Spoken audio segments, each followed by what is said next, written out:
Greetings, it's me, Drea from Indigo, and today I want to talk to you about smoke cleansing, spiritual cleansing, and of course, defense. Defense in difficult times. Anyway, why might you need to do a spiritual cleansing? I'm glad you asked. Well, given that things are a little chaotic, well, more than a lot chaotic in the United States, and I'm sure other places might experience these things.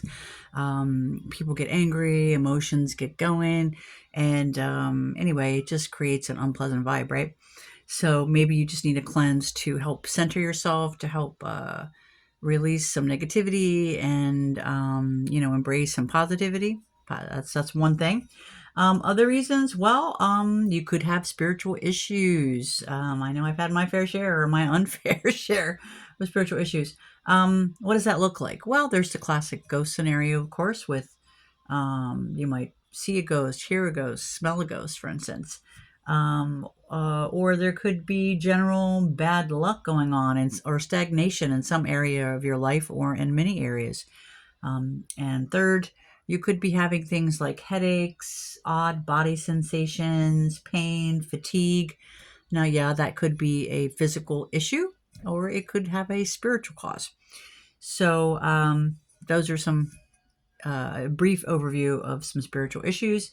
What are some three general things that help? Three things. Well, spiritual cleansing. Two, moving around, get moving. Also, prayer. If you don't like, not everybody does that. So, intention, meditation, things like that.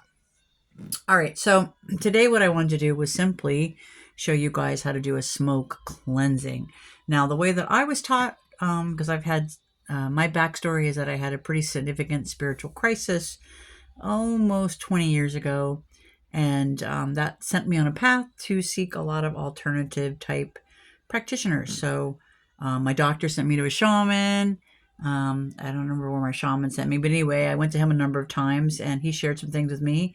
Um, there's very indigenous elders that had, I consulted with, spent time with, was taught some things with, and then I formally did an apprenticeship, learning some earth-based traditions. So anyway, the way that I was taught was with sage. Now, I'm sure you've seen sage here. There are several varieties of sage. Basically, you take a portion of it, you light it with a match, and then you use that smoke to cleanse your body.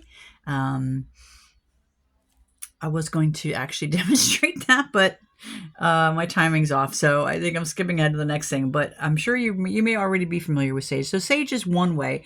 Sage is lovely. It does tend to impart a sense of calmness for the person who's using it, which has its benefits, especially if you're talking about your own negativity or like just having had an argument or something, right? So it can really bring a peaceful vibe, I feel like, to a space. And it is a lovely, for me, I find it to be a lovely smell. So it has a lot going for it. It kills germs as well, so it has that going for it. But I kind of wanted to show you guys some other things that you might not know that you could use. And I'm now wondering what I did with my little disc. I'm gonna have to pause you guys. But anyway, some things you do know probably are incense. You might, I know in the course of my path, I needed to cleanse my energy rather frequently, and I found that I either couldn't find the sage or maybe it was a little too expensive for the amount that I needed. Things like that. So other things you can use are incense, and of course it comes in the cone form. And here's actually one that says it's scented white sage. I don't actually know what's in it, but this one, it's Hemi brand, I think, or Hem brand. Comes with its own little holder to burn it on, which is convenient. Smells pretty nice. So you can just do that. Something else you can use is frankincense or myrrh. Frankincense is known to expel negative energy or negative spirits. Myrrh is thought to connect you with the higher realms. At least that's what I've read in a couple different sources. So it is recommended that if you're going to burn myrrh, that you burn it with something else. So like, for instance, if you're trying to send something away, you want to do frankincense and myrrh together, because you don't want to just, myrrh apparently kind of thins the veil, leaves the door open, so to speak.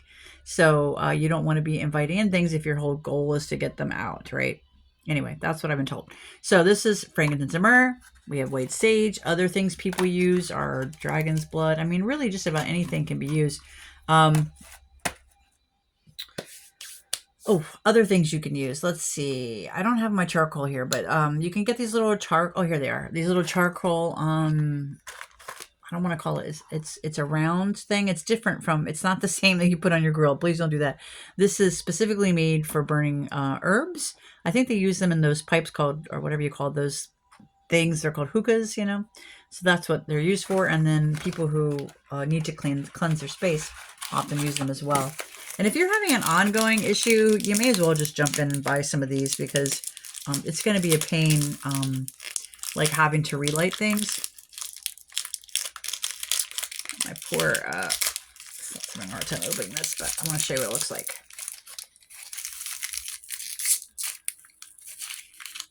It's like a little round disc. It's like a little cup almost. So we're going to do this. We're going to do this. And other things I wanted to show you. Sorry for the distraction there. But the other things I wanted to show you are, there are a variety of herbs you could use. I just have today, I have rosemary, which is particularly lovely smelling and very effective. You can also use onion skins, are known to repel things. You can hear that's kind of that papery feel. And garlic skins you can also use. So we'll use these today, just so you can see it in action, okay? Here are the matches. So, of course, if you're going to be lighting anything on fire, you have to be careful. Look at this. Something keeps attacking my matches, I swear.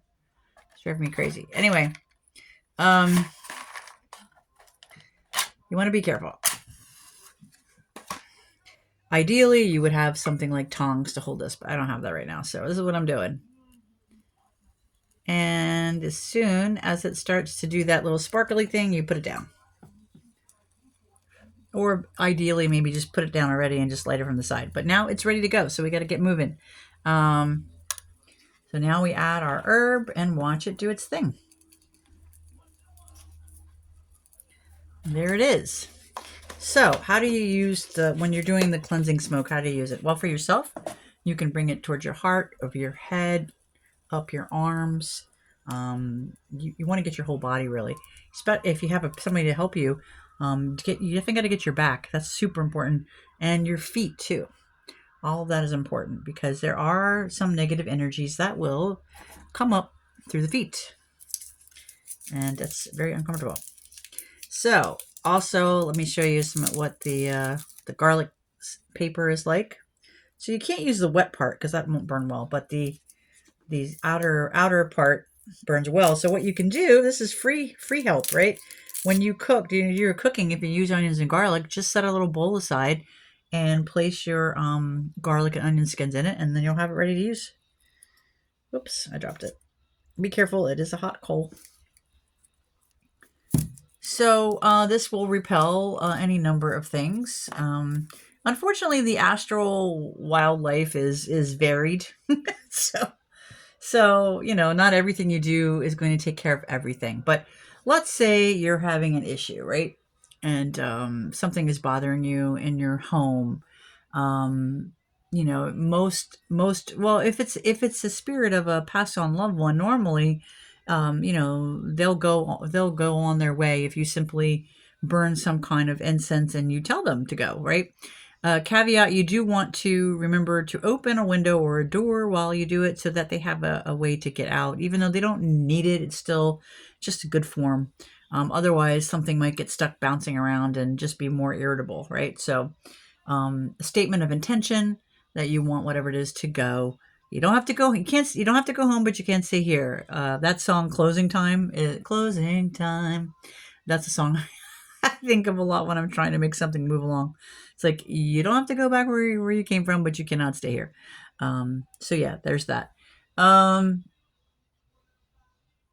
right, other things that help. This seems to have died down now, but okay. Other things besides smoke cleansing are, of course, salt baths. So that's helpful.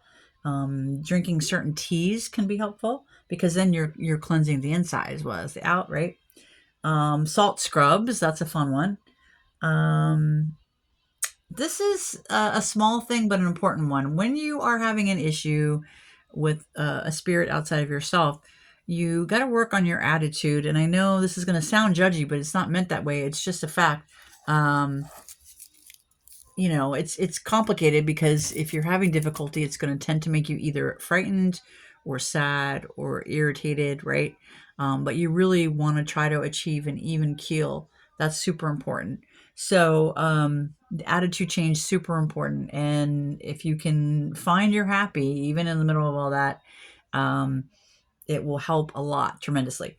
Sunbathing. I cannot not express how important getting out in the sun is. Of course, different times of year, we don't always have access to it, but when you do, take advantage of it. Anything from sitting in a window in the winter and absorbing the sun that way, to getting outside, of course, when the weather is more agreeable. Of course, if you're going to be out for a long time, wear your sunscreen. Um, Running water, super important. Um, Now, specifically, depending on what you have going on, um, one thing that helps is crossing over a body of water really can help break a connection. Like if something is trying to connect with you and you don't want it to, of course you shouldn't want to. You can go over a running body of water, and that will help break that connection. Doesn't mean it won't come back. It might not though, but that is helpful. Um, Visualizations can help. And then we get to more formal ways of dealing with things. Like most things are going to, like most things, if you set your intention, you burn some incense or sage or what have you, you cleanse yourself, you cleanse your space. Most things are just going to vamoose, and it's not going to be an issue. The things that are more stubborn, well, it might be time to look at more like formal ways and means. The things that I'm become familiar with is uncrossing, banishing, and exorcising. Not exorcising, but exorcising. Um, so yeah, uncrossing is basically like the thought is that someone or something has intentionally kind of sent some ill will your way, and so to trip you up or cause obstacles in your life, and so by clearing your path, you become uncrossed. Banishing is where you're having a spiritual issue, and so you literally want to banish it from your space. And exercising, I don't know a good description of that, but generally you're dematerializing whatever it is. You're just having it move along. I don't think it hurts the spirit. It just makes it go. Just makes it go. So that's pretty much what I had with the smoke cleansing. I'm trying to think. Oh, I did want to talk about a few things. Well, a question might be, well, where did this stuff come from? Yeah, well, good question, right? Well, there can be accidental thought projections by your disgruntled fellow humans, right? We all walk around in various states of being. Some of us, well, actually, I think all of us pretty much have the ability to manifest. So sometimes we manifest negativity. We don't necessarily do it on purpose, but it can happen. And that can turn into something that causes an actual problem in somebody's life. Um, or you could also have people who intentionally are projecting ill will, right? Or you could just be unlucky and attracted the attention of some kind of astral wildlife critter. You could have offended a spirit. Why do they get offended? Who the heck knows? But, apparently there's any number of spirits. I mean, mountains supposedly have spirits, and rivers have spirits, and flowers and plants and all of that. So something that you might not think is an issue might be an issue to one of those.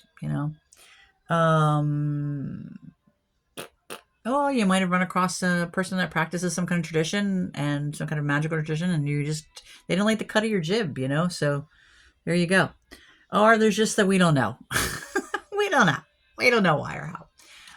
It's actually, a little less important than just moving on and getting on with things. So that's a beginning. Smoke cleansing is one of your first things you can do and try. And then we'll come back and talk about some other things. Of course, there's the traditional incense. This is probably, honestly, incense is one of the cheaper, easiest things to get access to. So you might want to stock up on that. and of course the rosemary, another good one, the onions, the garlic. So those are some beginning smoke cleansing possibilities for you guys, and I'll be back with more later. Over and out.